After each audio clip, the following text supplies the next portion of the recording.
Hi friends, మనం ఈరోజు child development పెడగాజీలో previous year question papers DSC మరియు టెట్కి సంబంధించినటువంటివి కొన్ని డిస్కస్ చేయడానికి మనం సిద్ధంగా ఉన్నాము. కాబట్టి మీరు వీడియోని స్కిప్ చేయకుండా చివరి వరకు చూడండి. దానివల్ల మీకు మంచి ప్రాక్టీస్ అయితే లభిస్తుంది. మరి మనం టాపిక్లోకి వెళ్దాము. ఫస్ట్ క్వశ్చన్ మనం చూసినట్లయితే, పరిపక్వత అంటే జన్యు సంభావ్యతతో జీవి ఆవిర్భావాన్ని తెలుపుతుంది. ఇది ముందుగా నిర్ణయించిన ప్రణాళిక మార్పులతో కూడుకున్నది అనేది అన్నది ఎవరు అని అడిగారు. దీనికి సమాధానం క్రైగ్. పరిపక్వత అంటే జన్యు సంభావ్యతతో జీవి ఆవిర్భావాన్ని తెలుపుతుంది. ఇది ముందుగా నిర్ణయించిన ప్రణాళిక మార్పులతో కూడుకున్నదని రెండు విషయాలు తెలిపారు. ఎవరంటే క్రైగ్ అనేటువంటి శాస్త్రవేత్త. సో నెక్స్ట్ మనం చూసినట్లయితే సెకండ్ వన్, శిరః పాదాభిముఖ వికాసము అని అంటే ఏంటి అని అడుగుతూ ఉన్నారు. మరి రెండో దానిగా మనం చూస్తే, అనుదైర్ఘ్య పద్ధతిలో శిరస్సు నుండి పాదాభిముఖంగా జరుగుతుంది. శిర అంటే శిరస్సు, పాద అంటే తెలుసు మనకి, శిరస్సు నుండి పాదాభిముఖముగా జరుగుతుంది. ఎలా జరుగుతుందంటే అనుదైర్ఘ్య పద్ధతిలో జరుగుతుంది. సమాధానం అదైతే అదండి. నెక్స్ట్ మనం చూసినట్లయితే మూడోది, ఏకాంత క్రీడలో పిల్లలు ఏం చేస్తారు అని అడిగారు. మూడోది మనకి ఏకాంత క్రీడలో పిల్లలు ఏం చేస్తారు అడిగారు. అంటే ఏకాంతం అంటేనే ఒంటరిగా ఉండడం, కాబట్టి ఒంటరిగా ఆడుకుంటారు. నెక్స్ట్ ఫోర్త్ వన్ చూసినట్లే, పియాజే ప్రకారము పిల్లలు వస్తు స్థిరత్వ భావన నేర్చుకునే దశ. ఏ దశలో వస్తు స్థిరత్వ భావనని నేర్చుకుంటారు అంటే ఇంద్రియ చాలక దశ. ఇంద్రియాలని పట్టుకోవడం ద్వారాగా, అంటే వస్తువులు పట్టుకోవడం ద్వారాగా, ఇంద్రియాల ద్వారాగా వాళ్ళు నేర్చుకుంటారు అని చెప్పారు పియాజే. నెక్స్ట్ ఐదోది, వ్యక్తి నైతిక వికాసము అతని సంజ్ఞానాత్మక సామర్థ్యాలపై ఆధారపడి ఉంటుంది. వ్యక్తి యొక్క నైతిక వికాసము అతని యొక్క సంజ్ఞానాత్మక సామర్థ్యాలపై ఉంటుంది అన్నది ఎవరు అని అభిప్రాయపడ్డారు. అది చెప్పింది ఎవరు అని అన్నట్లయితే మనకి గమనించినట్లయితే ఇక్కడ ఆప్షన్స్ ఇచ్చారు.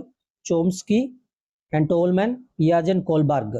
మనకి వ్యక్తి నైతిక వికాసం అనగానే మనకు గుర్తు రావాల్సింది కోల్బర్గ్ నైతిక వికాస సిద్ధాంతం.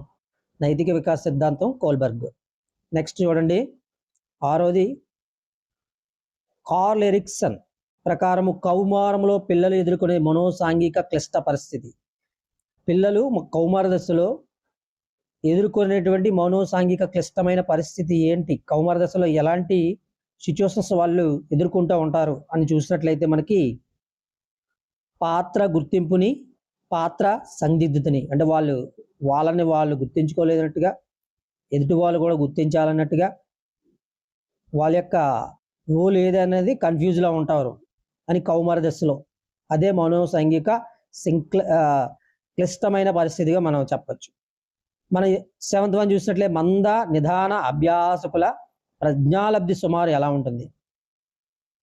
The approximately IQ of slow learners యొక్క ఐక్యూ ఎలా ఉంటుందని అడిగాడు. ఇంగ్లీష్లో చూసినట్లయితే 70 నుంచి 89 మధ్య స్లో లెర్నర్ల యొక్క ఐక్యూ అనేది మనం చూడొచ్చు. అంటే 70 కంటే తక్కువ కాదు, 90 కంటే ఎక్కువ కాదు అన్నట్టు మనం గుర్తుపెట్టుకోవాలి. నెక్స్ట్ మనం 8వ చూసినట్లయితే, క్రింది వాణిలో differential aptitude test DAT dot ఉప పరీక్ష కానిది, సబ్ టెస్ట్ కానిది ఏంటి అడుగుతున్నాడు. దీని ఆప్షన్స్ మనం చూసాం. చిత్ర పూరణ పరీక్ష, శాబ్దిక వివేచనము, స్థాన సంబంధాలు, యాంత్రిక వివేచనము. దీని సమాధానం చూసినట్లయితే చిత్ర పూరణ పరీక్ష అనేది సబ్ టెస్ట్ కాదు, మిగతా మూడు కూడా సబ్ టెస్ట్లు అని చెప్తా ఉన్నాడు. 9వ చూస్తే, ఈ గ్రంథి యొక్క స్రావకము రక్తంలోని కాల్షియం స్థాయిని నియంత్రిస్తుంది. ఏ గ్రంథి అనేది రక్తంలోని కాల్షియం స్థాయిని నియంత్రిస్తుంది? అధిరుక్క గ్రంథ, అవటు గ్రంథ, పార్శ్వ అవటు గ్రంథ, క్లోమమా అని మనం గమనించినట్లయితే దీని యొక్క సమాధానం చూస్తే పార్శ్వ అవటు గ్రంథి. పార్శ్వ అవటు గ్రంథి. అవట గ్రంథులు రెండు ఇచ్చాడు, అవట గ్రంథ లేకపోతే పార్శ్వ అవట గ్రంథిని ఇచ్చాడు. అలాంటప్పుడు మన దీని ఆన్సర్ పార్శ్వ అవటి గ్రంథి. తర్వాత చూడండి, 10th వన్ చూసినట్లయితే, రిషికి కారు కొనుక్కోవాలని ఉంది కానీ దాని నిర్వహణ గురించి భయపడుతున్నాడు.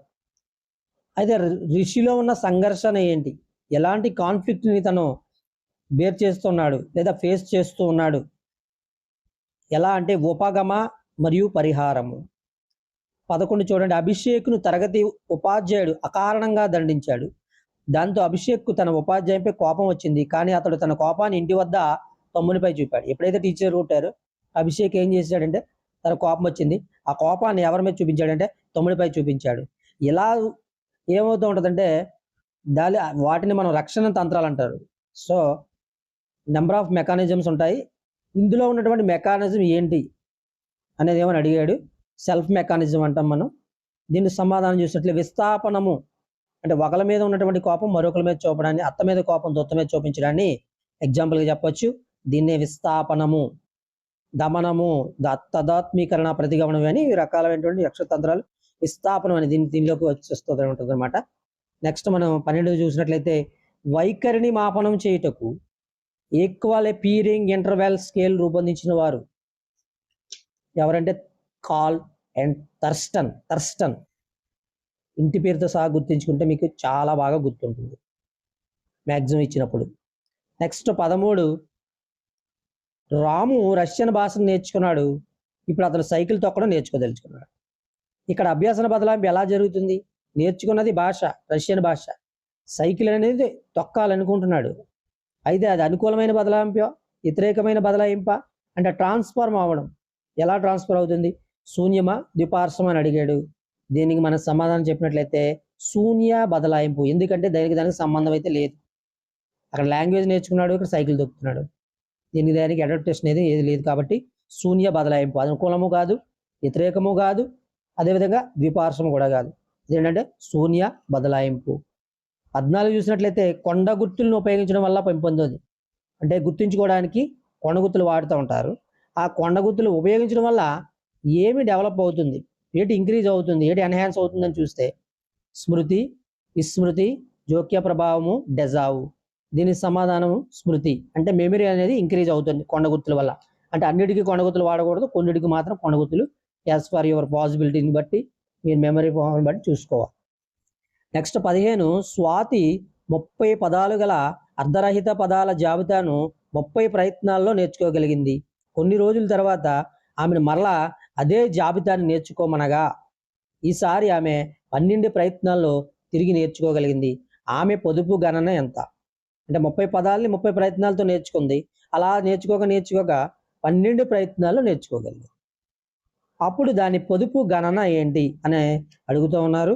దీనికి మనకు సమాధానం చూసినట్లయితే 15 60% పర్సెంటేజ్లు నేర్చుకోండి. నెక్స్ట్ మనం చూసినట్లయితే theory of hierarchy of needs was proposed by. అవసరాల అనుక్రమణిక సిద్ధాంతాన్ని ప్రతిపాదించింది ఎవరు? Very very important, direct bit ఇది. అవసరాల అనుక్రమణిక సిద్ధాంతాన్ని ప్రతిపాదించింది మాస్లో. కింది వాళ్ళ ఒకటి మానసిక చలనాత్మక రంగానికి చెందేది అడగలేదు, చెందనది. అనుకరణమా, ప్రతిస్పందించడము, సునిశత్వము, ఉచ్చారణ అని మనం చూసినట్లయితే మానసిక చలనాత్మక రంగానికి చెందనది. ఇట్ ఈజ్ నాట్ దానికి సంబంధించి రిలేటెడ్. ఏంటంటే ప్రతిస్పందించడం అనేది మానసిక చలనాత్మక రంగానికి సంబంధించినది కాదు. నెక్స్ట్ మనం చూస్తే వైగోట్స్కీ ప్రకారము దిగువ స్థాయి మానసిక ప్రక్రియ ఏంటి? ప్రశ్నించడమా, లేకపోతే విశ్లేషించడమా, సంశ్లేషించడమా, సృజనాత్మక ఆలోచన. మనం చూసినట్లయితే వైగోట్స్కీ యొక్క మానసిక ప్రక్రియ అనేది ప్రశ్నించడానికి సంబంధించింది. 19 పావులు ప్రయోగంలో గంట శబ్దంతో పాటు ఆహారాన్ని ఇచ్చినప్పుడు కుక్క లాలాజలం స్రవించింది. ఇక్కడ కుక్క లాలాజలం స్రవించడం అనేది ఏంటి అంటే ఇవాన్ పావ్లోవ్ అనే శాస్త్రవేత్త ఏం చేశాడు? కుక్కకి ఆహారం ఇచ్చాడు. దాని శబ్దాన్ని ఉపయోగిస్తూ కుక్కకి ఆహారం ఇచ్చడం జరిగింది. అప్పుడు అది లాలాజలం స్రవించింది. అది లాలాజలం స్రవించడం అనేది ఎలాంటి దాంట్లోకి వస్తుంది అనేది నేను అడుగుతూ ఉన్నారు. ఉద్దీపన, నిబంధిత ప్రతిస్పందన, నిర్నిబంధిత ప్రతిస్పందన, కండిషనల్, అన్కండిషనల్ మనం గుర్తుపెట్టుకోవాలి. మనం చూసినట్లయితే దీని సమాధానం చూసినట్లయితే నిర్నిబంధిత ప్రతిస్పందన, అన్కండిషనల్గా రెస్పాన్స్గా చెప్పచ్చు. నెక్స్ట్ మనం చూసినట్లయితే 20 క్రింది వాణిలో థార్న్డైక్ ప్రతిపాదించని అభ్యాసన నియమం. థార్న్డైక్ ప్రతిపాదించని అంటే నాట్ ప్రపోజ్డ్ అన్నాడు, ప్రపోజ్డ్ కాదు, నాట్ ప్రపోజ్డ్.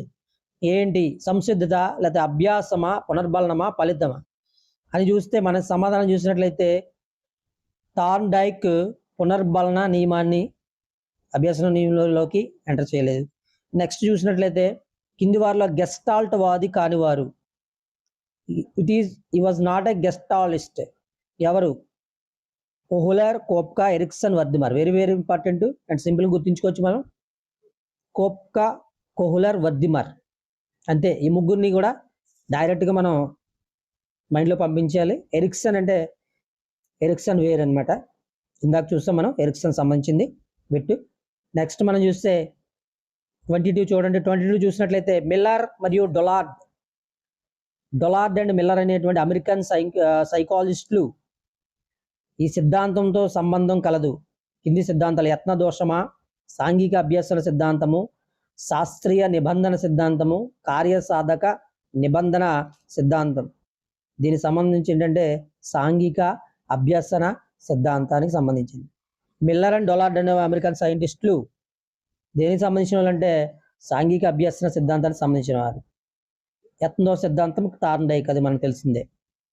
తర్వాత చూడండి, ఆర్టీ యాక్ట్ 2009 ప్రకారం ఒక ప్రాథమిక పాఠశాల విద్యార్థుల సంఖ్య 125 అయితే కావలసిన ఉపాధ్యాయుల సంఖ్య ఆర్టీ యాక్ట్ ప్రకారం చూసినట్లయితే దీని సమాధానం 5 టీచర్స్ అనేది ఉండాలి.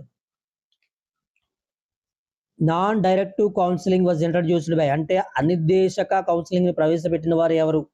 అనిర్దేశక కౌన్సిలింగ్ని ప్రవేశపెట్టిన వారు Carl Rogers, Sigmund Freud, Williamson.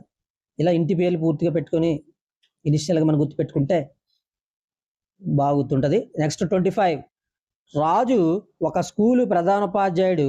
అతడు ఎప్పుడు ఉపాధ్యాయులకు ఇష్టం ఉన్నా లేకున్నా తన ఆదేశాలను తప్పనిసరిగా పాటించాలంటాడు. రాజు యొక్క నాయకత్వ శైలి ఏంటి? లీడర్షిప్ యొక్క what is the style of leadership in Raju? చూస్తే మన రాజులో ఎలాంటి నాయకత్వ శైలి మనం గమనించవచ్చని అడుగుతూ ఉన్నాడు.